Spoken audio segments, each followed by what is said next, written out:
ਮਸੀਹੀ ਤਲੀਮ ਦੀ ਕਲਾਸ ਦੇ ਸਾਰੇ ਹੀ ਬੱਚਿਆਂ ਨੂੰ ਜੈ ਯਿਸੂ ਮਸੀਹ ਦੀ ਉਮੀਦ ਹੈ ਕਿ ਤੁਸੀਂ ਸਾਰੇ ਖੁਦਾ ਦੀ ਕਿਰਪਾ ਦੇ ਨਾਲ ਆਪਣੇ ਘਰਾਂ ਦੇ ਵਿੱਚ ਸੁਰੱਖਿਅਤ ਹੋ ਅਤੇ ਮਸੀਹੀ ਤਲੀਮ ਦੀਆਂ ਆਨਲਾਈਨ ਕਲਾਸਾਂ ਨੂੰ ਬੜੇ ਹੀ ਧਿਆਨ ਦੇ ਨਾਲ ਸੁਣਦੇ ਆ ਰਹੇ ਹੋ। ਕਲਾਸ 12ਵੀਂ ਕਿਤਾਬ ਦਾ ਨਾਮ ਹੈ ਕੈਥੋਲਿਕ ਈਮਾਨ ਦੀ ਬੁਨਿਆਦ ਪ੍ਰਾਰਥਨਾਮਈ ਜੀਵਨ ਯਿਸੂ ਦੇ ਨਾਲ ਚੱਲਣਾ। ਅੱਜ ਦੇ ਅਸੀਂ ਮਸੀਹੀ ਆਨਲਾਈਨ ਕਲਾਸ ਦੇ ਵਿੱਚ ਅਧਿਆਇ 8ਵਾਂ ਮਰੀਅਮ ਮੁਕਤੀ ਯੋਜਨਾ ਵਿੱਚ ਸਹਾਇਕ ਇਸ ਦੇ ਬਾਰੇ ਪੜਾਂਗੇ। Page number 57। ਮਾਂ ਮਰੀਅਮ ਦੇ ਮੁਕਤੀ ਦੇ ਕੰਮ ਵਿਚਲੇ ਭਾਗ ਨੂੰ ਸਪਸ਼ਟ ਕਰਨ ਤੋਂ ਪਹਿਲਾਂ ਅਸੀਂ ਮੁਕਤੀ ਦੇ ਮਤਲਬ ਨੂੰ ਸਮਝਾਂਗੇ। ਮੁਕਤੀ ਸ਼ਬਦ ਦਾ ਮਤਲਬ ਇਹ ਹੈ ਕਿਸੇ ਆਦਮੀ ਜਾਂ ਚੀਜ਼ ਨੂੰ ਪੈਸੇ ਜਾਂ ਉਸ ਦੇ ਬਦਲੇ ਹੋਰ ਕੋਈ ਚੀਜ਼ ਦੇ ਕੇ ਗੁਲਾਮੀ ਤੋਂ ਆਜ਼ਾਦ ਕਰਾਉਣਾ। ਉਦਾਹਰਨ ਦੇ ਤੌਰ ਤੇ ਜਿਵੇਂ ਬਾਈਬਲ ਵਿੱਚ ਲਿਖਿਆ ਹੋਇਆ, ਗਧੇ ਦਾ ਜੇਠਾ ਨਰ ਬੱਚਾ ਤੁਸੀਂ ਲੇਲੇ ਦੇ ਬੱਚੇ ਨਾਲ ਛੁਡਾ ਲੈਣਾ, ਪਰ ਜੇਕਰ ਤੁਸੀਂ ਛੁਡਾਉਣ ਨਾ ਚਾਹੋ ਤਾਂ ਉਸ ਦੀ ਧੌਣ ਤੋੜ ਦੇਣਾ, ਪਰ ਤੁਸੀਂ ਆਪਣੇ ਜੇਠੇ ਪੁੱਤਰ ਨੂੰ ਜ਼ਰੂਰ ਮੁੱਲ ਦੇ ਕੇ ਛੁਡਾ ਲੈਣਾ। ਪੁਰਾਣੇ ਨੇ ਵਿੱਚ ਗੁਲਾਮ ਲੋਕ ਹੁੰਦੇ ਸਨ ਜਿਨ੍ਹਾਂ ਦਾ ਜਾਨਵਰਾਂ ਵਾਂਗ ਮੁੱਲ ਹੁੰਦਾ ਸੀ ਅਤੇ ਜਿਹੜਾ ਵੀ ਮਾਲਿਕ ਗੁਲਾਮ ਨੂੰ ਖਰੀਦ ਲੈਂਦਾ ਸੀ ਉਹ ਆਪਣੀ ਮਰਜ਼ੀ ਨਾਲ ਵਿਵਹਾਰ ਕਰਦਾ ਸੀ। ਗੁਲਾਮ ਉਹਨਾਂ ਨੂੰ ਕੁਝ ਨਹੀਂ ਕਹਿ ਸਕਦਾ ਸੀ ਅਤੇ ਗੁਲਾਮ ਨੂੰ ਮੌਤ ਤੱਕ ਆਪਣੇ ਮਾਲਿਕ ਦੀ ਗੁਲਾਮੀ ਕਰਨੀ ਪੈਂਦੀ ਸੀ। ਕਦੀ ਕਿਤੇ ਹੀ ਕੋਈ ਦਇਆਵਾਨ ਆਦਮੀ ਕਿਸੇ ਗੁਲਾਮ ਦਾ ਮੁੱਲ ਚੁਕਾ ਕੇ ਉਸ ਨੂੰ ਆਜ਼ਾਦ ਕਰਵਾ ਦਿੰਦਾ ਸੀ। ਸਾਡੀ ਮੁਕਤੀ ਦਾ ਵੀ ਕੁਝ ਇਸ ਤਰ੍ਹਾਂ ਦਾ ਇਤਿਹਾਸ ਹੈ। ਸਾਡੀ ਪਾਪ ਦੀ ਗੁਲਾਮੀ ਤੋਂ ਸਾਨੂੰ ਮਸੀਹ ਨੇ ਆਜ਼ਾਦ ਕਰਵਾਇਆ ਹੈ। ਉਸਨੇ ਸਾਡੀ ਮੁਕਤੀ ਦਾ ਜੋ ਮੁੱਲ ਚੁਕਾਇਆ ਹੈ ਉਹ ਸੰਤ ਮਰਕਸ ਦੀ ਅੰਜੀਲ ਵਿੱਚ ਸਾਫ਼ ਲਿਖਿਆ ਹੈ। ਮਨੁੱਖ ਦਾ ਪੁੱਤਰ ਸੇਵਾ ਕਰਾਉਣ ਲਈ ਨਹੀਂ ਆਇਆ, ਉਹ ਸੇਵਾ ਕਰਨ ਅਤੇ ਬਹੁਤਿਆਂ ਲੋਕਾਂ ਦੀ ਮੁਕਤੀ ਲਈ ਆਪਣੀ ਜਾਨ ਦੇਣ ਲਈ ਆਇਆ ਮੁੱਲ ਹੈ। ਇੱਥੇ ਯਿਸੂ ਮਸੀਹ ਆਪ ਹੀ ਸਾਡੀ ਮੁਕਤੀ ਦਾ ਮੁੱਲ ਹੈ। ਉਹ ਸਾਡੇ ਲਈ ਆਪਣੇ ਪਿਆਰ ਦੀ ਖਾਤਰ ਆਪ ਨੂੰ ਬਲੀ ਚੜਾਵਾ ਬਣਾਉਂਦਾ ਹੈ। ਇਸ ਕੰਮ ਵਿੱਚ ਬਚਾਉਣ ਵਾਲੇ ਨੂੰ ਕੋਈ ਲਾਭ ਨਹੀਂ ਹੁੰਦਾ। ਯਿਸੂ ਨੇ ਆਪਣੀ ਜ਼ਿੰਦਗੀ ਨਾਲ ਸਾਨੂੰ ਖਰੀਦਿਆ ਹੈ, ਕਿਉਂਕਿ ਜਦੋਂ ਤੋਂ ਸਾਡੇ ਪਹਿਲੇ ਮਾਪਿਆਂ ਨੇ ਪਾਪ ਕੀਤਾ ਉਦੋਂ ਤੋਂ ਹੀ ਅਸੀਂ ਸ਼ੈਤਾਨ ਦੀ ਗੁਲਾਮੀ ਹੇਠ ਫਸੇ ਹੋਏ ਸੀ। ਹੁਣ ਪ੍ਰਸ਼ਨ ਇਹ ਉੱਠਦਾ ਹੈ ਕਿ ਯਿਸੂ ਨੇ ਆਪਣੇ ਫਰਿਸ਼ਤਿਆਂ, ਨਬੀਆਂ ਜਾਂ ਸੰਤਾਂ ਦੁਆਰਾ ਵੀ ਸਾਨੂੰ ਬਚਾ ਸਕਦੇ ਸੀ। ਹਾਂ, ਉਹ ਬਚਾ ਸਕਦਾ ਸੀ, ਪਰ ਉਸਦੇ ਦੇਹ ਧਾਰਨ ਦਾ ਕਾਰਨ ਹੇਠ ਲਿਖਿਆ ਹੈ। ਮਸੀਹ ਦੇ ਦੇਹ ਧਾਰਨ ਦਾ ਕਾਰਨ ਪਾਪ ਹੈ। ਜੇਕਰ ਮਾਈ ਹਵਾ ਅਤੇ ਬਾਬਾ ਆਦਮ ਨੇ ਪਾਪ ਨਾ ਕੀਤਾ ਹੁੰਦਾ ਤਾਂ ਮਸੀਹ ਦਾ ਦੇਹ ਧਾਰਨ ਨਹੀਂ ਹੋਣਾ ਸੀ। ਮਸੀਹ ਨੇ ਇਸ ਦੁਨੀਆ ਵਿੱਚ ਮਨੁੱਖ ਬਣ ਕੇ ਆਉਣ ਦਾ ਕਾਰਨ ਸਾਨੂੰ ਇਸ ਪਾਪ ਤੋਂ ਬਚਾਉਂਦਾ ਹੈ। ਪਾਪ ਦਾ ਮਤਲਬ ਹੈ ਜਾਣਬੁੱਝ ਕੇ ਖੁਦਾ ਨੂੰ ਨਾਰਾਜ਼ ਕਰਨਾ। ਹੁਣ ਖੁਦਾ ਤਾਂ ਅਨੰਤ ਹੈ, ਤਾਂ ਇਹ ਨਾਰਾਜ਼ਗੀ ਵੀ ਅਨੰਤ ਹੋ ਸਕਦੀ ਹੈ ਜਿਸ ਨੂੰ ਖੁਦਾ ਤੋਂ ਇਲਾਵਾ ਹੋਰ ਕੋਈ ਚੁਕਾ ਨਹੀਂ ਸਕਦਾ, ਕਿਉਂਕਿ ਫਰਿਸ਼ਤੇ, ਨਬੀ, ਸੰਤ ਅਤੇ ਇਨਸਾਨ ਸਾਰੇ ਸੀਮਤ ਪ੍ਰਾਣੀ ਹਨ, ਕਿਉਂਕਿ ਇਹ ਸਾਰੇ ਖੁਦਾ ਦੁਆਰਾ ਬਣਾਏ ਹੋਏ ਹਨ। ਇਸ ਲਈ ਉਹ ਜੋ ਅਕਾਲ ਹੈ ਉਹ ਹੀ ਇਹ ਨਾਰਾਜ਼ਗੀ ਨੂੰ ਖਤਮ ਕਰ ਸਕਦਾ ਹੈ। ਇਹੀ ਕਾਰਨ ਹੈ ਕਿ ਖੁਦਾ ਦੇ ਬੇਟੇ ਨੇ ਇਸ ਦੁਨੀਆ ਵਿੱਚ ਆ ਕੇ ਇਨਸਾਨ ਬਣ ਕੇ ਸਾਨੂੰ ਬਚਾਇਆ ਹੈ। ਇਹ ਸਾਰਾ ਉਸਨੇ ਆਪਣੇ ਮਹਾਨ ਪਿਆਰ ਲਈ ਕੀਤਾ ਹੈ। ਯਿਸੂ ਮਸੀਹ ਖੁਦਾ ਦੇ ਬੇਟੇ ਦੇ ਇਸ ਮੁਕਤੀਕਾਰੀ ਕੰਮ ਨੂੰ ਸਮਝਣਾ ਸਾਡੇ ਲਈ ਜ਼ਰੂਰੀ ਹੈ, ਕਿਉਂਕਿ ਇਸ ਦੇ ਦੁਆਰਾ ਅਸੀਂ ਮਸੀਹ ਦੇ ਮੁਕਤੀਕਾਰੀ ਕੰਮ ਵਿੱਚ ਮਾਂ ਮਰੀਅਮ ਦੇ ਭਾਗ ਨੂੰ ਸਥਾਪਿਤ ਕਰ ਸਕਦੇ ਹਾਂ। ਮਰੀਅਮ ਦਾ ਬੇਦਾਗ ਗਰਭ ਵਿੱਚ ਪੈਦਾ ਹੋਣਾ ਇਸ ਭੇਦ ਨਾਲ ਜ਼ਰੂਰ ਸੰਬੰਧ ਰੱਖਦਾ ਹੈ। ਜਿਸ ਤਰ੍ਹਾਂ ਮਾਂ ਹਵਾ ਨੇ ਮਨੁੱਖ ਜਾਤੀ ਨੂੰ ਮੌਤ ਦੇ ਗੁਲਾਮ ਬਣਾਉਣ ਲਈ ਬਾਬੇ ਆਦਮ ਦਾ ਸਾਥ ਦਿੱਤਾ, ਉਸੇ ਤਰ੍ਹਾਂ ਮਨੁੱਖ ਜਾਤੀ ਦੀ ਮੁਕਤੀ ਵਿੱਚ ਯਿਸੂ ਮਸੀਹ ਦੁਆਰਾ ਅਤੇ ਇਸ ਵਿੱਚ ਮਰੀਅਮ ਦਾ ਵੀ ਭਾਗ ਹੈ। ਬਾਹਰਮੁਖੀ ਮੁਕਤੀ ਵਿੱਚ ਮਰੀਅਮ ਦੇ ਭਾਗ ਨੂੰ ਸਿੱਧ ਕਰਨ ਲਈ ਬਹੁਤ ਸਾਰੇ ਕਾਰਨ ਹਨ। ਖੁਦਾ ਨੇ ਪਹਿਲੀ ਹਵਾ ਦੇ ਮਾਂਪਣ ਨੂੰ ਬੜੇ ਧਿਆਨ ਨਾਲ ਕਾਇਮ ਰੱਖਿਆ ਅਤੇ ਉਸ ਨੂੰ ਵੀ ਬੇਦਾਗ ਪੈਦਾ ਕੀਤਾ ਸੀ। ਉਸ ਤਰ੍ਹਾਂ ਨਵੀਂ ਹਵਾ ਮਰੀਅਮ ਵੀ ਬੇਦਾਗ ਸੀ। ਖੁਦਾ ਨੇ ਚਾਹਿਆ ਕਿ ਪਹਿਲੀ ਹਵਾ ਮਾਈ ਹਵਾ ਸਾਰਿਆਂ ਦੀ ਮਾਂ ਬਣੇ, ਜਿਸ ਤਰ੍ਹਾਂ ਕਿ ਉਤਪਤੀ ਗ੍ਰੰਥ ਵਿੱਚ ਲਿਖਿਆ ਹੈ, ਆਦਮ ਨੇ ਆਪਣੀ ਪਤਨੀ ਦਾ ਨਾਂ ਹਵਾ ਰੱਖਿਆ ਕਿਉਂਕਿ ਉਹ ਸਭ ਮਾਨਵ ਜਾਤੀ ਦੀ ਮਾਂ ਸੀ। ਉਸ ਦਾ ਫਰਜ਼ ਸੀ ਕਿ ਉਹ ਸਾਰਿਆਂ ਨੂੰ ਜ਼ਿੰਦਗੀ ਦੇਵੇ। ਇਹ ਕਾਫੀ ਨਹੀਂ, ਸਗੋਂ ਉਸਨੂੰ ਆਪਣੇ ਪਤੀ ਆਦਮ ਨਾਲ ਰਲ ਕੇ ਆਉਣ ਵਾਲੀਆਂ ਪੀੜ੍ਹੀਆਂ ਲਈ ਖੁਦਾ ਦੇ ਫਜ਼ਲਾਂ ਦਾ ਵਸੀਲਾ ਬਣਨਾ ਚਾਹੀਦਾ ਸੀ। ਪਰ ਉਸਨੇ ਸ਼ੈਤਾਨ ਅੱਗੇ ਆਪਣਾ ਸਿਰ ਨਿਵਾ ਕੇ ਆਪਣੇ ਇਸ ਮਾਣ ਨੂੰ ਗਵਾ ਲਿਆ। ਨਵੀਂ ਹਵਾ ਮਰੀਮ ਜੋ ਬੇਦਾਗ ਪੈਦਾ ਹੋਈ, ਸਾਨੂੰ ਖੁਦਾ ਦੇ ਹੱਥਾਂ ਵਿੱਚ ਮਨੁੱਖ ਜਾਤੀ ਲਈ ਫਜ਼ਲਾਂ ਦਾ ਸਾਧਨ ਬਣਨਾ ਸੀ। ਜੇਕਰ ਹਵਾ ਤੇ ਆਦਮ ਨੇ ਸ਼ੈਤਾਨ ਉੱਤੇ ਜਿੱਤ ਪ੍ਰਾਪਤ ਕਰ ਲਈ ਹੁੰਦੀ ਤਾਂ ਮੌਤ ਨੇ ਉਹਨਾਂ ਉੱਤੇ ਫਤਿਹ ਨਹੀਂ ਪਾਉਣੀ ਸੀ ਅਤੇ ਖੁਦਾ ਨੇ ਉਹਨਾਂ ਨੂੰ ਅਦਨ ਦੇ ਬਾਗ ਵਿੱਚੋਂ ਕੱਢ ਸਵਰਗ ਦੇ ਬਾਗ ਵਿੱਚ ਲੈ ਜਾਣਾ ਸੀ। ਇਸ ਲਈ ਨਵੀਂ ਹਵਾ, ਜਿਸ ਤੇ ਪਾਪ ਜਿੱਤ ਪ੍ਰਾਪਤ ਨਾ ਕਰ ਸਕਿਆ, ਨੂੰ ਇਹ ਅਧਿਕਾਰ ਹੈ ਕਿ ਉਹ ਮੌਤ ਤੋਂ ਆਜ਼ਾਦ ਰਹੇ ਅਤੇ ਸਵਰਗਾਂ ਵਿੱਚ ਉੱਪਰ ਉਠਾਈ ਜਾਵੇ। ਇਹ ਸੱਚਾਈ ਹੈ ਜਿਸ ਦਾ ਕਲੀਸਿਆ ਮਰੀਮ ਦੇ ਸਵਰਗ ਵਿੱਚ ਉਠਾਏ ਜਾਣ ਦੀ ਸਿੱਖਿਆ ਵਿੱਚ ਐਲਾਨ ਕਰਦੀ ਹੈ। ਕਲੀਸਿਆ ਦੇ ਪਹਿਲੇ ਧਰਮ ਵਿਦਵਾਨਾਂ ਨੇ ਮਰੀਮ ਨੂੰ ਨਵੀਂ ਹਵਾ ਦਾ ਸਹੀ ਨਾਮ ਦਿੱਤਾ ਹੈ, ਜਿਸ ਤਰ੍ਹਾਂ ਯਿਸੂ ਨੂੰ ਨਵੇਂ ਆਦਮ ਦਾ। ਇਸ ਲਈ ਮਰੀਮ ਨਵੀਂ ਹਵਾ ਅਤੇ ਸਾਰੀਆਂ ਬਰਕਤਾਂ ਉਸਦੇ ਦੁਆਰਾ ਆਉਣੀਆਂ ਚਾਹੀਦੀਆਂ ਹਨ। ਇਹ ਸ਼ੁਰੂ ਤੋਂ ਹੀ ਕਲੀਸਿਆ ਦੀ ਸਿੱਖਿਆ ਹੈ। ਇਸ ਦੇ ਸੰਬੰਧ ਵਿੱਚ ਸੰਤ ਜਸਟਿਨ ਗਵਾਹੀ ਦਿੰਦਾ ਹੈ, ਜਿਸ ਦਾ ਜਨਮ ਪਹਿਲੀ ਸਦੀ ਦੇ ਵਿੱਚ ਹੋਇਆ ਸੀ। ਉਹ ਕਹਿੰਦਾ ਹੈ, ਸੱਪ ਦੇ ਦੁਆਰਾ ਆਗਿਆ ਨਾ ਮੰਨਣ ਇਸ ਸੰਸਾਰ ਵਿੱਚ ਆਈ, ਪਰ ਇਸ ਨੂੰ ਖਤਮ ਕਰਨ ਲਈ ਮਸੀਹ ਨੇ ਇੱਕ ਕੁਆਰੀ ਤੋਂ ਜਨਮ ਲਿਆ। ਉਹ ਮਾਈ ਹਵਾ ਦੇ ਆਗਿਆਕਾਰੀ ਨਾ ਹੋਣ ਅਤੇ ਮਰੀਮ ਦੇ ਆਗਿਆਕਾਰੀ ਹੋਣ ਵੱਲ ਇਸ਼ਾਰਾ ਕਰਦਾ ਹੈ। ਹਵਾ ਨੇ ਆਗਿਆ ਨਾ ਮੰਨਣ ਤੇ ਮੌਤ ਨੂੰ ਜਨਮ ਦਿੱਤਾ, ਪਰ ਮਰੀਮ ਨੇ ਫਰਿਸ਼ਤੇ ਦੇ ਸ਼ਬਦਾਂ ਨੂੰ ਸੁਣ ਕੇ ਕਿਹਾ, ਮੈਂ ਪ੍ਰਭੂ ਦੀ ਦਾਸੀ ਹਾਂ, ਜਿਵੇਂ ਤੂੰ ਕਿਹਾ ਉਸੇ ਤਰ੍ਹਾਂ ਮੇਰੇ ਨਾਲ ਹੋਵੇ, ਅਤੇ ਖੁਦਾ ਦੇ ਬੇਟੇ ਨੂੰ ਜਨਮ ਦਿੱਤਾ। ਸੰਤ ਜਸਟਿਨ ਦੇ ਲਈ ਮਰੀਮ ਸਿਰਫ ਨਵੀਂ ਹਵਾ ਹੀ ਨਹੀਂ, ਸਗੋਂ ਉਸਨੇ ਖੁਦਾ ਨਾਲ ਸਹਿਯੋਗ ਦੇ ਕੇ ਮਨੁੱਖ ਜਾਤੀ ਲਈ ਆਗਿਆ ਮੰਨਣ ਅਤੇ ਜ਼ਿੰਦਗੀ ਨੂੰ ਵਾਪਸ ਲਿਆਂਦਾ ਹੈ। ਇਸ ਲਈ ਉਹ ਖੁਦਾ ਦੇ ਬੇਟੇ ਨਾਲ ਬਚਾਉਣ ਵਾਲੀ ਹਿੱਸੇਦਾਰ ਹੈ। Page number 59। ਮਰੀਮ ਯਿਸੂ ਨਾਲ ਕਲਵਰੀ ਪਹਾੜ ਤੇ ਨਵੀਂ ਹਵਾ ਸੀ, ਜਿਸ ਤਰ੍ਹਾਂ ਪੁਰਾਣੀ ਹਵਾ ਬਾਬੇ ਆਦਮ ਨਾਲ ਅਦਨ ਦੇ ਬਾਗ ਵਿੱਚ ਸੀ। ਅਸੀਂ ਵੈਟੀਕਨ ਦੀ ਦੂਜੀ ਸਭਾ ਹਸਤ ਵਿੱਚ ਲਿਖਿਆ ਵਿੱਚ ਪੜ੍ਹਦੇ ਹਾਂ, ਸਰਵਸ਼ਕਤੀਮਾਨ ਖੁਦਾ ਨੇ ਨਾਸਰਤ ਦੀ ਕੁਆਰੀ ਨੂੰ ਚੁਣਿਆ ਤਾਂ ਕਿ ਉਹ ਨਵੀਂ ਹਵਾ ਯਿਸੂ ਮਸੀਹ ਨਾਲ ਸਹਿਯੋਗ ਦੇ ਕੇ ਜ਼ਿੰਦਗੀ ਲਿਆਵੇ, ਜਿਸ ਤਰ੍ਹਾਂ ਪੁਰਾਣੀ ਹਵਾ ਨੇ ਬਾਬੇ ਆਦਮ ਨਾਲ ਸਹਿਯੋਗ ਦੇ ਕੇ ਮੌਤ ਨੂੰ ਲਿਆਂਦਾ। ਯਿਸੂ ਨਵਾਂ ਆਦਮ ਹੈ। ਪਹਿਲਾ ਆਦਮੀ ਅਰਥਾਤ ਆਦਮ ਜਿਉਂਦਾ ਪ੍ਰਾਣੀ ਬਣਿਆ, ਪਰ ਅੰਤਮ ਆਦਮ ਜੀਵਨ ਦਾਤਾ। ਪਹਿਲੇ ਆਦਮ ਦੇ ਦੁਆਰਾ ਪਾਪ ਅਤੇ ਮੌਤ ਸੰਸਾਰ ਵਿੱਚ ਆਈ, ਪਰ ਨਵੇਂ ਆਦਮ ਦੇ ਦੁਆਰਾ ਸੰਸਾਰ ਨੇ ਪਾਪਾਂ ਤੋਂ ਆਜ਼ਾਦੀ ਪਾਈ। ਇਹ ਇਸ ਤਰ੍ਹਾਂ ਹੋਇਆ, ਇੱਕ ਆਦਮੀ ਦੇ ਦੁਆਰਾ ਪਾਪ ਇਸ ਸੰਸਾਰ ਵਿੱਚ ਆਇਆ ਅਤੇ ਪਾਪ ਦੇ ਦੁਆਰਾ ਮੌਤ ਆਈ। ਇਉਂ ਮੌਤ ਸਾਰੀ ਮਨੁੱਖ ਜਾਤੀ ਵਿੱਚ ਫੈਲ ਗਈ, ਕਿਉਂਕਿ ਸਭ ਨੇ ਪਾਪ ਕੀਤਾ।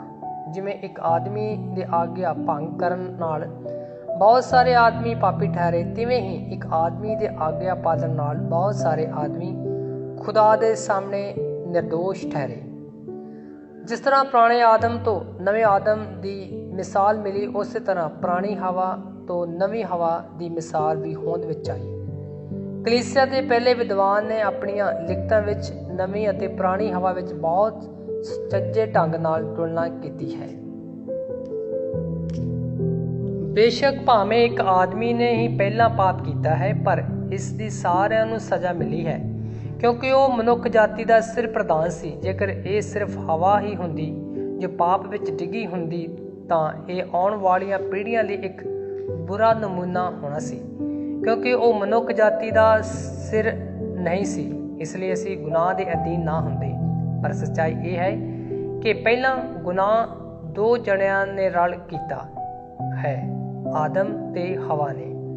ਭਾਵੇਂ ਦੋਵਾਂ ਦਾ ਢੰਗ ਵੱਖਰਾ ਸੀ, ਪਰ ਦੋਵਾਂ ਨੇ ਪਹਿਲੇ ਪਾਪ ਵਿੱਚ ਇੱਕ ਦੂਜੇ ਦਾ ਸਾਥ ਦਿੱਤਾ। ਸਿਰਫ ਆਦਮ ਵਿੱਚ ਸਾਨੂੰ ਤਬਾਹ ਕਰਨ ਦੀ ਯੋਗਤਾ ਸੀ, ਫਿਰ ਵੀ ਹਵਾ ਉਸ ਦੇ ਨਾਲ ਸੀ ਅਤੇ ਉਸਨੇ ਆਪਣੇ ਭਾਗ ਨੂੰ ਨਿਭਾਇਆ। ਸੰਤ ਜਸਟਿਨ ਸਾਨੂੰ ਦੱਸਣ ਦੀ ਕੋਸ਼ਿਸ਼ ਕਰ ਰਿਹਾ ਸੀ ਕਿ ਯਿਸੂ ਅਤੇ ਮਰੀਮ ਨੇ ਮੁਕਤੀ ਦੇ ਕੰਮ ਵਿੱਚ ਕਿਸ ਤਰ੍ਹਾਂ ਇੱਕ ਦੂਜੇ ਦਾ ਸਾਥ ਦਿੱਤਾ ਹੈ।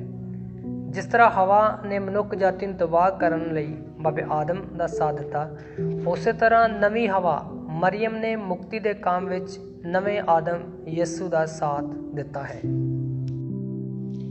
ਹੁਣ ਅਸੀਂ ਸੰਤ ਇਰੇਨਿਉਸ ਦੀਆਂ ਲਿਖਤਾਂ ਵਿੱਚ ਪੜ੍ਹਦੇ ਹਾਂ। ਸੰਤ ਇਰੇਨਿਉਸ ਸੰਤ ਪੋਲੀਕਾਰਪ ਦਾ ਖਾਸ ਦੋਸਤ ਸੀ, ਸੋ ਰਸੂਲ ਸੰਤ ਯੋਹੰਨਾ ਦਾ ਚੇਲਾ ਸੀ। ਇਰੇਨਿਉਸ ਨੇ ਆਪਣੀ ਕਿਤਾਬ ਵਿੱਚ ਮਰੀਅਮ ਬਾਰੇ ਇਸ ਤਰ੍ਹਾਂ ਲਿਖਿਆ ਹੈ, ਮਰੀਅਮ ਨੇ ਨਵੀਂ ਹਵਾ ਵਾਂਗ ਆਪਣੇ ਬੇਟੇ ਯਿਸੂ ਦਾ ਮੁਕਤੀਦਾਤੀ ਦੇ ਕੰਮ ਵਿੱਚ ਪੂਰਾ ਸਹਿਯੋਗ ਦਿੱਤਾ ਹੈ। ਮਾਈ ਹਵਾ ਨੇ ਆਗਿਆ ਨਾ ਮੰਨਣ ਨਾਲ ਮੌਤ ਨੂੰ ਸੰਸਾਰ ਵਿੱਚ ਲਿਆਂਦਾ, ਪਰ ਨਵੀਂ ਹਵਾ ਨੇ ਆਗਿਆ ਮੰਨਣ ਨਾਲ ਆਪਣੇ ਅਤੇ ਸਾਰਿਆਂ ਲਈ ਮੁਕਤੀ ਪ੍ਰਾਪਤ ਕੀਤੀ ਹੈ। ਇਹ ਦੋਵੇਂ ਬਜ਼ੁਰਗ ਸੰਤ ਇਰੇਨਿਉਸ ਅਤੇ ਜਸਟਿਨ ਫਿਲਿਸਤੀਨ ਵਿੱਚ ਪਹਿਲੀਆਂ ਸਦੀਆਂ ਦੇ ਈਮਾਨ ਦੀਆਂ ਗਵਾਹੀਆਂ ਹਨ। ਇੱਧਰ ਅਫਰੀਕਾ ਵਿੱਚ ਤਰਤੁਲੀਅਨ ਆਪਣੀ ਕਿਤਾਬ ਮਸੀਹ ਦੀ ਦੇਹ ਵਿੱਚ ਮਰੀਅਮ ਅਤੇ ਹਵਾ ਦੀ ਤੁਲਨਾ ਕਰਦਾ ਹੈ। ਜਦੋਂ ਹਵਾ ਕੁਆਰੀ ਸੀ, ਸ਼ੈਤਾਨ ਸੱਪ ਦੀ ਸ਼ਕਲ ਵਿੱਚ ਉਸ ਕੋਲ ਆਇਆ ਅਤੇ ਉਸ ਨੂੰ ਪਾਪ ਲਈ ਉਭਾਰਿਆ, ਪਰ ਕੁਆਰੀ ਮਰੀਅਮ ਨੇ ਖੁਦਾ ਦੇ ਸ਼ਬਦ ਨੂੰ ਧਾਰ ਲਿਆ ਤਾਂ ਕਿ ਉਹ ਹਵਾ ਦੀ ਨਾ ਸਮਝੀ ਨੂੰ ਮਿਟਾ ਸਕੇ। ਜਦੋਂ ਮਨੁੱਖ ਜਾਤੀ ਇੱਕ ਔਰਤ ਦੇ ਸਹਿਯੋਗ ਨਾਲ ਪਾਪ ਅਤੇ ਮੌਤ ਦੇ ਅਧੀਨ ਹੋਈ, ਉਸੇ ਤਰ੍ਹਾਂ ਇਹ ਬਿਲਕੁਲ ਠੀਕ ਸੀ ਕਿ ਮਨੁੱਖ ਜਾਤੀ ਇੱਕ ਔਰਤ ਦੇ ਸਹਿਯੋਗ ਨਾਲ ਮੁਕਤੀ ਪ੍ਰਾਪਤ ਕਰੇ। ਇਹ ਮਹਾਨ ਲਿਖਾਰੀ ਇਹ ਕਹਿਣ ਦੀ ਕੋਸ਼ਿਸ਼ ਕਰ ਰਿਹਾ ਹੈ ਕਿ ਜਿਸ ਤਰ੍ਹਾਂ ਮੌਤ ਲਿਆਉਣ ਲਈ ਆਦਨ ਦੇ ਬਾਗ ਵਿੱਚ ਦੋ ਮੌਜੂਦ ਸਨ, ਉਸੇ ਤਰ੍ਹਾਂ ਜ਼ਿੰਦਗੀ ਲਿਆਉਣ ਲਈ ਕਲਵਰੀ ਪਹਾੜ ਤੇ ਵੀ ਦੋ ਸਨ। ਇਸ ਲਈ ਅਸੀਂ ਮਰੀਅਮ ਨੂੰ ਮੁਕਤੀ ਦੀ ਯੋਜਨਾ ਵਿੱਚ ਯਿਸੂ ਨਾਲ ਵੱਖਰੀ ਨਹੀਂ ਕਰ ਸਕਦੇ। ਇਹਦਾ ਇਹ ਮਤਲਬ ਨਹੀਂ ਕਿ ਮੁਕਤੀ ਦਾ ਕੰਮ ਕਲਵਰੀ ਪਹਾੜ ਤੇ ਹੀ ਹੋਇਆ ਸੀ, ਕਲਵਰੀ ਤੇ ਇਹ ਪੂਰਾ ਹੋਇਆ, ਪਰ ਯਿਸੂ ਮਸੀਹ ਦੀ ਪੂਰੀ ਜ਼ਿੰਦਗੀ ਲਗਾਤਾਰ ਹੀ ਮੁਕਤੀ ਦਾ ਕੰਮ ਸੀ ਅਤੇ ਮਰੀਅਮ ਦੀ ਜ਼ਿੰਦਗੀ ਵੀ ਇਸ ਮੁਕਤੀਕਾਰੀ ਕੰਮ ਦੀ ਸੰਪੂਰਨਤਾ ਸੀ। ਮਾਂ ਮਰੀਅਮ ਦਾ ਸਵਰਗ ਵਿੱਚ ਉਠਾਇਆ ਜਾਣਾ। ਬੇਸ਼ੱਕ ਨਵੇਂ ਨੇਮ ਵਿੱਚ ਮਰੀਅਮ ਦੇ ਸਵਰਗ ਵਿੱਚ ਉਠਾਏ ਜਾਣ ਬਾਰੇ ਸਾਨੂੰ ਕੋਈ ਜ਼ਿਆਦਾ ਜਾਣਕਾਰੀ ਨਹੀਂ ਮਿਲਦੀ, ਪਰ ਫਿਰ ਵੀ ਸੱਚਾਈ ਸਾਹਮਣੇ ਹੈ। ਯਿਸੂ ਮਸੀਹ ਦੀ ਮੌਤ ਦੇ ਬਾਅਦ ਮਰੀਅਮ ਸੰਤ ਯੋਹੰਨਾ ਦੀ ਦੇਖ-ਰੇਖ ਵਿੱਚ ਸੀ। ਮਰੀਅਮ ਪਵਿੱਤਰ ਆਤਮਾ ਦੇ ਆਉਣ ਤੋਂ ਪਹਿਲਾਂ ਅਤੇ ਮਗਰੋਂ ਵੀ ਚੇਲਿਆਂ ਦੇ ਨਾਲ ਸੀ। ਜਿਵੇਂ ਚੇਲਿਆਂ ਦੇ ਕਰਤੱਵ ਵਿੱਚ ਲਿਖਿਆ ਹੋਇਆ ਹੈ, ਉਹ ਸਾਰੇ ਜਿਨ੍ਹਾਂ ਵਿੱਚ ਕੁਝ ਔਰਤਾਂ ਅਤੇ ਯਿਸੂ ਦੀ ਮਾਤਾ ਮਰੀਅਮ ਉਹਨਾਂ ਦੇ ਭਰਾ ਵੀ ਸਨ, ਇੱਕ ਮਨ ਹੋ ਕੇ ਪ੍ਰਾਰਥਨਾ ਵਿੱਚ ਰੁੱਝੇ ਰਹੇ। ਜਿਵੇਂ ਕਿ ਪਹਿਲੇ ਦੱਸਿਆ ਗਿਆ ਹੈ ਕਿ ਪਾਪ ਦੀ ਸਜ਼ਾ ਮੌਤ ਅਤੇ ਮੌਤ ਦੇ ਬਾਅਦ ਸਰੀਰ ਦਾ ਮਿੱਟੀ ਵਿੱਚ ਮਿਲਣਾ ਜ਼ਰੂਰੀ ਹੈ, ਪਰ ਮਰੀਅਮ ਨੂੰ ਖੁਦਾ ਨੇ ਪਹਿਲਾਂ ਹੀ ਹਰ ਪਾਪ ਤੋਂ ਬਚਾ ਕੇ ਰੱਖਿਆ ਸੀ, ਇਸ ਲਈ ਉਹ ਹਰ ਸਜ਼ਾ ਤੋਂ ਆਜ਼ਾਦ ਸੀ। ਮਰੀਅਮ ਦੇ ਬਦਾਗ ਕੁਆਰੀ ਹੋਣ ਦੇ ਅਧਿਕਾਰ ਦੇ ਸਦਕੇ ਉਹਦਾ ਸਰੀਰ ਮਿੱਟੀ ਸਾਡੇ ਵਾਂਗ ਮਿੱਟੀ ਵਿੱਚ ਨਹੀਂ ਮਿਲਿਆ। ਨਵਾਂ ਨੇਮ ਮਰੀਅਮ ਦੀ ਮੌਤ ਬਾਰੇ ਕੋਈ ਜਾਣਕਾਰੀ ਨਹੀਂ ਦਿੰਦਾ, ਪਰ ਕੁਝ ਧਰਮ ਸ਼ਾਸਤਰੀ ਕਹਿੰਦੇ ਹਨ ਕਿ ਉਹ ਆਪਣੇ ਬੇਟੇ ਵਾਂਗ ਮਰ ਗਈ ਸੀ। ਸੰਤ ਪਾਪਾ ਪਿਊਸ 12ਵੇਂ ਨੇ ਜਦੋਂ ਮਰੀਅਮ ਦੇ ਸਵਰਗ ਵਿੱਚ ਉਠਾਏ ਜਾਣ ਨੂੰ ਧਰਮ ਸਿਧਾਂਤ ਹੋਣ ਦਾ ਐਲਾਨ ਕੀਤਾ ਤਾਂ ਉਹਨਾਂ ਨੇ ਵੀ ਮਰੀਅਮ ਦੇ ਮਰਨ ਬਾਰੇ ਕੁਝ ਨਹੀਂ ਕਿਹਾ। ਮਾਂ ਮਰੀਅਮ ਦੇ ਸਵਰਗ ਵਿੱਚ ਉਠਾਏ ਜਾਣ ਦਾ ਇਤਿਹਾਸ। ਮਾਤਾ ਮਰੀਅਮ ਦੇ ਸਵਰਗ ਵਿੱਚ ਉਠਾਏ ਜਾਣ ਬਾਰੇ ਸਾਨੂੰ ਕਈ ਕਹਾਣੀਆਂ ਮਿਲਦੀਆਂ ਹਨ। ਉਹਨਾਂ ਕਹਾਣੀਆਂ ਵਿੱਚੋਂ ਇੱਕ ਕਹਾਣੀ ਇੰਝ ਹੈ, ਜਦੋਂ ਮਰੀਅਮ ਨੂੰ ਪਤਾ ਲੱਗਾ ਉਸਦਾ ਇਸ ਸੰਸਾਰ ਨੂੰ ਛੱਡਣ ਅਤੇ ਆਪਣੇ ਸਵਰਗੀ ਬੇਟੇ ਕੋਲ ਜਾਣ ਦਾ ਸਮਾਂ ਆ ਗਿਆ ਹੈ, ਤਾਂ ਉਸਨੇ ਆਖਰੀ ਵਾਰੀ ਸਾਰੇ ਚੇਲਿਆਂ ਨੂੰ ਵੇਖਣ ਦੀ ਇੱਛਾ ਪ੍ਰਗਟ ਕੀਤੀ। ਸੰਤ ਥੋਮਸ ਜੋ ਭਾਰਤ ਵਿੱਚ ਸੀ ਤੋਂ ਇਲਾਵਾ ਸਾਰੇ ਚੇਲੇ ਮਰੀਅਮ ਦੇ ਕੋਲ ਸਨ ਅਤੇ ਸੰਤ ਥੋਮਸ ਐਫਸਸ ਵਿੱਚ 3 ਦਿਨ ਲੇਟ ਪਹੁੰਚਿਆ, ਪਰ ਮਰੀਅਮ ਨੂੰ ਪਹਿਲੇ ਹੀ ਕਬਰ ਵਿੱਚ ਰੱਖ ਦਿੱਤਾ ਸੀ। ਪਰ ਸੰਤ ਥੋਮਸ ਨੇ ਮਰੀਅਮ ਦੇ ਮੁਰਦਾ ਸਰੀਰ ਨੂੰ ਜ਼ਰੂਰੀ ਵੇਖਣਾ ਚਾਹਿਆ। ਪੁਰਾਣੇ ਜ਼ਮਾਨੇ ਵਿੱਚ ਕਬਰਾਂ ਇੱਕ ਕਮਰੇ ਵਾਂਗ ਹੁੰਦੀਆਂ ਸਨ, ਜਿਸ ਵਿੱਚ ਸਰੀਰ ਨੂੰ ਇੱਕ ਮੇਜ਼ ਵਾਂਗ ਬਣੇ ਹੋਏ ਪੱਥਰ ਤੇ ਥੜੇ ਤੇ ਰੱਖਿਆ ਜਾਂਦਾ ਸੀ, ਪਰ ਜਦੋਂ ਕਬਰ ਨੂੰ ਖੋਲ੍ਹਿਆ ਤਾਂ ਕਬਰ ਬਿਲਕੁਲ ਖਾਲੀ ਸੀ। ਹੁਣ ਪ੍ਰਸ਼ਨ ਇਹ ਉੱਠਦਾ ਹੈ ਕਿ ਮਾਤਾ ਮਰੀਅਮ ਸਵਰਗ ਵਿੱਚ ਨਹੀਂ ਉਠਾਈ ਗਈ ਤਾਂ ਉਸਦਾ ਸਾਰਾ ਸਰੀਰ ਕਿੱਥੇ ਗਿਆ? ਉਸ ਜ਼ਮਾਨੇ ਵਿੱਚ ਸ਼ਹੀਦਾਂ ਦੀਆਂ ਪਵਿੱਤਰ ਹੱਡੀਆਂ ਨੂੰ ਇਕੱਠਾ ਕਰਕੇ ਰੱਖਿਆ ਜਾਂਦਾ ਹੈ। ਜੇਕਰ ਮਰੀਅਮ ਦੇ ਸਰੀਰ ਦੀਆਂ ਹੱਡੀਆਂ ਹੁੰਦੀਆਂ ਤਾਂ ਕੋਈ ਨਾ ਕੋਈ ਉਹਨਾਂ ਨੂੰ ਸੰਭਾਲ ਕੇ ਰੱਖਦਾ। 5ਵੀਂ ਸਦੀ ਤੋਂ ਸਾਨੂੰ ਮਰੀਅਮ ਦੇ ਸਵਰਗ ਵਿੱਚ ਉਠਾਏ ਜਾਣ ਦੇ ਕਈ ਸਬੂਤ ਮਿਲਦੇ ਹਨ। ਬਹੁਤ ਸਾਰੇ ਸੰਤਾਂ ਨੇ ਆਪਣੀਆਂ ਲਿਖਤਾਂ ਵਿੱਚ ਇਸ ਬਾਰੇ ਲਿਖਿਆ ਸੀ। ਇੱਥੋਂ ਤੱਕ ਕਿ ਪ੍ਰਾਰਥਨਾ ਪੁਸਤਕਾਂ ਵਿੱਚ ਵੀ ਮਰੀਅਮ ਦੇ ਸਵਰਗ ਵਿੱਚ ਉਠਾਏ ਜਾਣ ਦੇ ਤਿਉਹਾਰ ਬਾਰੇ ਜਾਣਕਾਰੀ ਮਿਲਦੀ ਹੈ। ਸੰਨ 1678 ਸੰਤ ਪਾਪਾ ਬੈਨੇਡਿਕਟ ਨੇ ਕਿਹਾ ਕਿ ਮਰੀਅਮ ਦਾ ਸਵਰਗ ਵਿੱਚ ਉਠਾਇਆ ਜਾਣਾ ਇੱਕ ਸੱਚਾਈ ਹੈ ਜਿਸ ਨੂੰ ਸਾਰੇ ਇਮਾਨਦਾਰ ਮੰਨਣ। ਰੋਮ ਨੂੰ ਕਈ ਬੇਨਤੀਆਂ ਪਹੁੰਚੀਆਂ ਜਿਸ ਵਿੱਚ ਸੱਚਾਈ ਦੀ ਪਰਿਭਾਸ਼ਾ ਦੀ ਮੰਗ ਕੀਤੀ ਗਈ ਸੀ। 1868 ਵਿੱਚ ਪਹਿਲੀ ਵੈਟੀਕਨ ਸਭਾ ਦੇ 200 ਬਿਸ਼ਪਾਂ ਨੇ ਇਹ ਸਿੱਖਿਆ ਨੂੰ ਧਰਮ ਸਿਧਾਂਤ ਬਣਾਉਣ ਦੀ ਮੰਗ ਕੀਤੀ ਅਤੇ ਲੋਕਾਂ ਨੇ ਵੀ ਇਹ ਚਾਹਿਆ। ਇਸ ਲਈ 1950 ਵਿੱਚ ਸੰਤ ਪਾਪਾ ਪਿਊਸ ਨੇ ਮਰੀਅਮ ਦੇ ਸਵਰਗ ਵਿੱਚ ਉਠਾਏ ਜਾਣ ਦੀ ਸਿੱਖਿਆ ਨੂੰ ਧਰਮ ਸਿਧਾਂਤ ਹੋਣ ਦਾ ਐਲਾਨ ਕੀਤਾ ਅਤੇ ਵੈਟੀਕਨ ਦੀ ਦੂਸਰੀ ਸਭਾ ਨੇ ਹੇਠ ਲਿਖੇ ਸ਼ਬਦਾਂ ਵਿੱਚ ਇਸ ਦੀ ਪੁਸ਼ਟੀ ਕੀਤੀ। ਬੇਦਾਗ ਕੁਆਰੀ ਮਰੀਅਮ ਅਸਲੀ ਗੁਨਾਹ ਦੇ ਦਾਗ ਤੋਂ ਆਜ਼ਾਦ ਹੋਣ ਦੇ ਕਾਰਨ ਜਦੋਂ ਉਸਦੀ ਇਸ ਧਰਤੀ 'ਤੇ ਜ਼ਿੰਦਗੀ ਖਤਮ ਹੋਈ ਤਾਂ ਸਵਰਗ ਵਿੱਚ ਉਠਾਈ ਗਈ ਸੀ। ਮਰੀਅਮ ਦੇ ਸਵਰਗ ਵਿੱਚ ਉਠਾਏ ਜਾਣ ਦੇ ਕਾਰਨ। ਨੰਬਰ 1, ਖੁਦਾ ਦੀ ਮਾਂ ਹੋਣ ਦੀ ਇੱਜ਼ਤ ਵਿੱਚ। ਨੰਬਰ 2, ਬੇਦਾਗ ਗਰ ਵਿੱਚ ਪੈਣਾ ਅਤੇ ਹਮੇਸ਼ਾ ਕੁਆਰੀ ਹੋਣ ਦੇ ਕਾਰਨ। ਨੰਬਰ 3, ਉਸਦੀ ਪਵਿੱਤਰਤਾ ਦੇ ਕਾਰਨ ਜੋ ਸਭ ਸੰਤਾਂ ਤੋਂ ਵੀ ਮਹਾਨ ਸੀ। ਨੰਬਰ 4, ਉਸ ਨੂੰ ਆਪਣੇ ਖੁਦਾਈ ਬੇਟੇ ਦੇ ਲਗਾਅ ਦੇ ਕਾਰਨ। ਨੰਬਰ 5, ਯਿਸੂ ਦਾ ਆਪਣੀ ਮਾਂ ਲਈ ਮਹਾਨ ਪਿਆਰ। ਅਦਨ ਦੇ ਬਾਗ ਵਿੱਚ ਜਦੋਂ ਖੁਦਾ ਨੇ ਕਿਹਾ ਕਿ ਇੱਕ ਔਰਤ ਸੱਪ ਦਾ ਸਿਰ ਫੇਵੇਗੀ, ਉਸ ਦਾ ਮਤਲਬ ਸ਼ੈਤਾਨ ਉੱਤੇ ਜਿੱਤ ਪ੍ਰਾਪਤ ਕਰਨਾ ਹੈ। ਸੱਪ ਨੇ ਪਹਿਲੀ ਔਰਤ ਹਵਾ 'ਤੇ ਜਿੱਤ ਪ੍ਰਾਪਤ ਕੀਤੀ ਸੀ, ਉਸੇ ਤਰ੍ਹਾਂ ਇਸ ਨਵੀਂ ਹਵਾ ਨੇ ਸੱਪ 'ਤੇ ਜਿੱਤ ਪ੍ਰਾਪਤ ਕਰਨੀ ਹੈ। ਸ਼ੈਤਾਨ ਨੇ ਪਹਿਲੀ ਹਵਾ 'ਤੇ 2 ਤਰ੍ਹਾਂ ਦੀ ਜਿੱਤ ਪ੍ਰਾਪਤ ਕੀਤੀ। ਸ਼ੈਤਾਨ ਨੇ ਹਵਾ ਦੀ ਰੂਹ ਦੇ ਪਾਪਾਂ ਅਤੇ ਬੁਰੀ ਇੱਛਾ ਦੁਆਰਾ ਜਿੱਤ ਪ੍ਰਾਪਤ ਕੀਤੀ। ਸ਼ੈਤਾਨ ਨੇ ਹਵਾ ਦੇ ਸਰੀਰ ਨੂੰ ਮੌਤ ਅਤੇ ਬਿਪਤਾ ਨਾਲ ਸਰੀਰ ਦੇ ਨਾਸ਼ ਹੋਣ ਦੁਆਰਾ ਜਿੱਤਿਆ। ਇਸੇ ਤਰ੍ਹਾਂ ਮਰੀਅਮ ਦੇ ਬੇਦਾਗ ਕੁਆਰੀ ਹੋਣ ਦੁਆਰਾ ਪਾਪ ਅਤੇ ਬੁਰੀਆਂ ਇੱਛਾਵਾਂ 'ਤੇ ਜਿੱਤ ਪ੍ਰਾਪਤ ਕੀਤੀ ਅਤੇ ਮਰੀਅਮ ਨੇ ਆਪਣੇ ਸਵਰਗ ਵਿੱਚ ਉਠਾਏ ਜਾਣ ਦੇ ਦੁਆਰਾ ਮੌਤ ਤੇ ਸਰੀਰ ਨੂੰ ਨਾਸ਼ ਹੋਣ ਤੋਂ ਬਚਾ ਕੇ ਜਿੱਤ ਪ੍ਰਾਪਤ ਕੀਤੀ। ਮਰੀਅਮ ਦਾ ਸਵਰਗ ਵਿੱਚ ਉਠਾਇਆ ਜਾਣਾ ਉਸਦੇ ਬੇਦਾਗ ਕੁਆਰੀ ਹੋਣ ਦਾ ਨਤੀਜਾ ਹੈ। ਇਸ ਲਈ ਸੰਤ ਜਰਮਾਨੁਸ ਨੇ ਲਿਖਿਆ ਹੈ, ਹਵਾ ਮੌਤ ਦੀ ਮਾਂ ਹੈ ਅਤੇ ਮਰੀਅਮ ਜ਼ਿੰਦਗੀ ਦੀ। ਹਵਾ ਮਿੱਟੀ ਸੀ ਅਤੇ ਉਹ ਮਿੱਟੀ ਵਿੱਚ ਮਿਲ ਗਈ, ਪਰ ਮਰੀਅਮ ਨੇ ਸਾਡੇ ਲਈ ਜ਼ਿੰਦਗੀ ਲਿਆਂਦੀ ਅਤੇ ਆਪ ਸਵਰਗਾਂ ਵਿੱਚ ਚਲੀ ਗਈ। ਅਦਨ ਦੇ ਬਾਗ ਵਿੱਚ ਖੁਦਾ ਨੇ ਕਿਹਾ, ਤੂੰ ਮਿੱਟੀ ਵਿੱਚੋਂ ਆਇਆ ਹੈ ਅਤੇ ਮਿੱਟੀ ਵਿੱਚ ਮਿਲ ਜਾਵੇਗਾ, ਪਰ ਇਹ ਹਵਾ ਅਤੇ ਆਦਮ ਲਈ ਸੀ।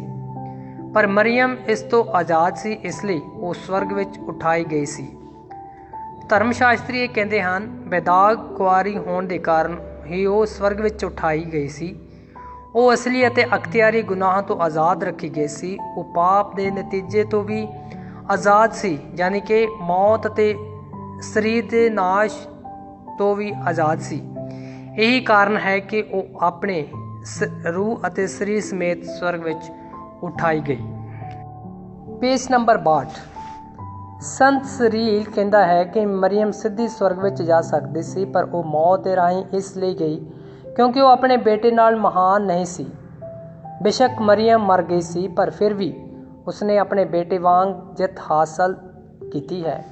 ਖੁਦਾ ਉਸ ਸਰੀਰ ਨੂੰ ਕਿਵੇਂ ਮਿੱਟੀ ਵਿੱਚ ਨਾਸ਼ ਹੋਣ ਦਿੰਦਾ ਜਿਸ ਸਰੀਰ ਨੇ ਉਸ ਨੂੰ ਜਨਮ ਦਿੱਤਾ ਸੀ। ਇਸ ਦਾ ਮਤਲਬ ਇਹ ਹੈ ਕਿ ਬੇਸ਼ੱਕ ਮਰੀਅਮ ਮਰ ਗਈ ਸੀ, ਪਰ ਖੁਦਾ ਨੇ ਉਸ ਦੇ ਸਰੀਰ ਨੂੰ ਨਾਸ਼ ਨਾ ਹੋਣ ਦਿੱਤਾ, ਸਗੋਂ ਉਸ ਨੂੰ ਰੂਹ ਅਤੇ ਸਰੀਰ ਸਮੇਤ ਆਪਣੇ ਕੋਲ ਉੱਪਰ ਉਠਾ ਲਿਆ। ਸਕੈਪੂਲਰ। ਪਹਿਲਾਂ ਤਾਂ ਕੋਈ ਧਾਰਮਿਕ ਜਮਾਤ ਵੀ ਵਰਦੀ ਦਾ ਕੁਝ ਹਿੱਸਾ ਹੁੰਦਾ ਸੀ ਤੇ ਉਸ ਜਮਾਤ ਦੀ ਖਾਸ ਨਿਸ਼ਾਨੀ ਜਾਂ ਉਸ ਜਮਾਤ ਨੂੰ ਜ਼ਾਹਰ ਕਰਨ ਲਈ ਪਾਇਆ ਜਾਂਦਾ ਸੀ। ਜਿਸ ਤਰ੍ਹਾਂ ਦੂਸਰੇ ਵਿਰਦਾਂ ਅਤੇ ਨਿਸ਼ਾਨਾਂ ਦਾ, ਇਸੇ ਤਰ੍ਹਾਂ ਸਕੈਪੂਲਰ ਪਾਉਣਾ ਵੀ ਸ਼ਰਮਿੰਦਗੀ ਵਾਲੀ ਗੱਲ ਨਹੀਂ ਹੈ। ਜਦ ਅਸੀਂ ਕਿਸੇ ਜਮਾਤ ਜਾਂ ਤਬਕੇ ਦਾ ਸਕੈਪੂਲਰ ਪਾਉਂਦੇ ਹਾਂ ਤਾਂ ਅਸੀਂ ਆਪਣੀ ਉਸ ਜਮਾਤ ਜਾਂ ਸਮੂਹ ਨਾਲੋਂ ਮਾਮੂਲ ਜ਼ਾਹਰ ਕਰਦੇ ਹਾਂ। ਹੁਣ ਵੀ ਇਹ ਸਕੈਪੂਲਰ ਮਾਂ ਮਰੀਅਮ ਦੀ ਇੱਜ਼ਤ ਦਾ ਇਕਰਾਰ ਅਤੇ ਨਿਸ਼ਾਨ ਹੈ। ਕਲੀਸਿਆ ਨੇ ਉਹਨਾਂ ਨੂੰ ਜਿਹੜੇ ਦੀਨਦਾਰੀ ਨਾਲ ਸਕੈਪੂਲਰ ਪਾਉਂਦੇ ਹਨ ਉਹਨਾਂ ਨੂੰ ਪਾਪਾਂ ਦੀ ਮਾਫ਼ੀ ਤੇ ਰੂਹਾਨੀ ਰਿਆਇਤਾਂ ਦਿੱਤੀਆਂ ਹੋਈਆਂ ਹਨ। ਸਕੈਪੂਲਰ ਦੀ ਥਾਂ 'ਤੇ ਮੈਡਲ ਜਾਂ ਤਗਮਾ ਵੀ ਪਾਇਆ ਜਾ ਸਕਦਾ ਹੈ। ਮਾਂ ਮਰੀਅਮ ਦੀਆਂ ਖਾਸ ਸਿੱਧਾਂ। ਮਾਂ ਮਰੀਅਮ ਦੀਆਂ ਖਾਸ ਸਿੱਧਾਂ ਹੇਠ ਲਿਖੀਆਂ ਹਨ। ਨੰਬਰ 1, 15 ਅਗਸਤ ਮਾਂ ਮਰੀਅਮ ਦਾ ਸਵਰਗ ਵਿੱਚ ਉਠਾਇਆ ਜਾਣਾ। ਨੰਬਰ 2 8 ਦਸੰਬਰ ਮਾਂ ਮਰੀਅਮ ਦਾ ਬੈਦਾਗ ਗਰ ਵਿੱਚ ਪੈਣਾ। ਹੋਰ ਈਦਾਂ ਇਹ ਹਨ। ਨੰਬਰ 1 2 ਫਰਵਰੀ ਨੂੰ ਪ੍ਰਭੂ ਯਿਸੂ ਮਸੀਹ ਦੇ ਮੰਦਰ ਵਿੱਚ ਅਰਪਿਤ ਕੀਤੇ ਜਾਣ ਦੀ ਈਦ। ਨੰਬਰ 2 25 ਮਾਰਚ ਮਾਂ ਮਰੀਅਮ ਨੂੰ ਫਰਿਸ਼ਤੇ ਦੇ ਪੈਗਾਮ ਦੀ ਈਦ। ਨੰਬਰ 3 8 ਸਤੰਬਰ ਮਾਂ ਮਰੀਅਮ ਦੇ ਜਨਮ ਦਿਨ ਦੀ ਈਦ। ਮਈ ਦਾ ਸਾਰਾ ਮਹੀਨਾ ਮੁਕੱਦਸ ਮਰੀਅਮ ਦੀ ਇੱਜ਼ਤ ਦੇ ਲਈ ਠਹਿਰਾਇਆ ਗਿਆ ਹੈ। ਈਦਾਂ ਮਨਾਉਣ ਦਾ ਸਭ ਤੋਂ ਉੱਤਮ ਤਰੀਕਾ ਇਹ ਹੈ ਕਿ ਪਾਕ ਮਾਸ ਵਿੱਚ ਸ਼ਾਮਲ ਹੋਣਾ, ਸਾਕਰਾਮੈਂਟਾਂ ਨੂੰ ਲੈਣਾ, ਰੋਜ਼ਰੀ ਪੜ੍ਹਨਾ ਅਤੇ ਮੁਕੱਦਸ ਮਰੀਅਮ ਦੀ ਇੱਜ਼ਤ ਵਿੱਚ ਕੋਈ ਨੇਕ ਕੰਮ ਕਰਨਾ। ਕੁਝ ਜਮਾਤਾਂ ਵੀ ਮਾਂ ਮਰੀਅਮ ਦੀ ਇੱਜ਼ਤ ਵਿੱਚ ਕਾਇਮ ਕੀਤੀਆਂ ਗਈਆਂ ਹਨ। ਇਹਨਾਂ ਵਿੱਚ ਸ਼ਾਮਿਲ ਹੋਣਾ ਚੰਗਾ ਹੈ, ਖਾਸ ਕਰਕੇ ਜੇ ਅਸੀਂ ਉਹਨਾਂ ਜਮਾਤਾਂ ਦੇ ਨਿਯਮਾਂ ਉੱਤੇ ਅਮਲ ਕਰੀਏ। ਇਹਨਾਂ ਦਾ ਮਕਸਦ ਜਮਾਤੀ ਦੁਆ ਅਤੇ ਨੇਕ ਕੰਮਾਂ ਨਾਲ ਮਕਸਦ ਮਰੀਅਮ ਦੀ ਮਦਦ ਮੰਗਣੀ ਹੈ। ਇਹਨਾਂ ਦੇ ਸਰੀਰ ਆਪਣੀਆਂ ਦੁਆਵਾਂ ਅਤੇ ਨੇਕ ਨਮੂਨੇ ਨਾਲ ਇੱਕ ਦੂਸਰੇ ਦੀ ਮਦਦ ਕਰਦੇ ਹਨ ਅਤੇ ਹਿੰਮਤ ਵਧਾਉਂਦੇ ਹਨ ਅਤੇ ਕਲੀਸਿਆ ਸ਼ਰੀਕਾਂ ਅਤੇ ਸਾਥੀਆਂ ਨੂੰ ਪਾਪਾਂ ਦੀ ਮਾਫੀ ਅਤੇ ਰੂਹਾਨੀ ਰਿਆਇਤਾਂ ਬਖਸ਼ਦੀ ਹੈ। Page number 63। ਮੁਕੱਦਸ ਮਰੀਅਮ ਦੀ ਮਦਦ ਹਾਸਲ ਕਰਨ ਦਾ ਸਭ ਤੋਂ ਚੰਗਾ ਢੰਗ ਉਹਦੀਆਂ ਨੇਕੀਆਂ ਉੱਤੇ ਚੱਲਣਾ ਹੈ, ਯਾਨੀ ਕਿ ਯਿਸੂ ਦੇ ਸੱਚੇ ਚੇਲੇ ਦੀ ਤਰ੍ਹਾਂ ਜੀਵਨ ਬਿਤਾਉਣਾ, ਕਿਉਂਕਿ ਮੁਕੱਦਸ ਮਰੀਅਮ ਇਸ ਤਰ੍ਹਾਂ ਦੇ ਇਨਸਾਨਾਂ ਨੂੰ ਖਾਸ ਪਿਆਰ ਕਰਦੀ ਹੈ। ਮਾਂ ਮਰੀਅਮ ਦੀ ਸਭ ਤੋਂ ਪਿਆਰੀ ਨੇਕੀ ਪਾਕੀਜ਼ਗੀ ਹੈ। ਸਾਰੇ ਨੇਕ ਕੈਥੋਲਿਕਾਂ ਦਾ ਤਜਰਬਾ ਸਾਬਤ ਕਰਦਾ ਹੈ ਕਿ ਮਾਂ ਮਰੀਅਮ ਦੀ ਮਦਦ ਨਾਲ ਅਸੀਂ ਉਹਨਾਂ ਸਖਤ ਤੋਂ ਸਖਤ ਅਜ਼ਮਾਇਸ਼ਾਂ ਉੱਤੇ ਫਤਿਹ ਪਾ ਸਕਦੇ ਹਾਂ ਜਿਹੜੀਆਂ ਇਸ ਨੇਕੀ ਦੇ ਖਿਲਾਫ ਹਨ।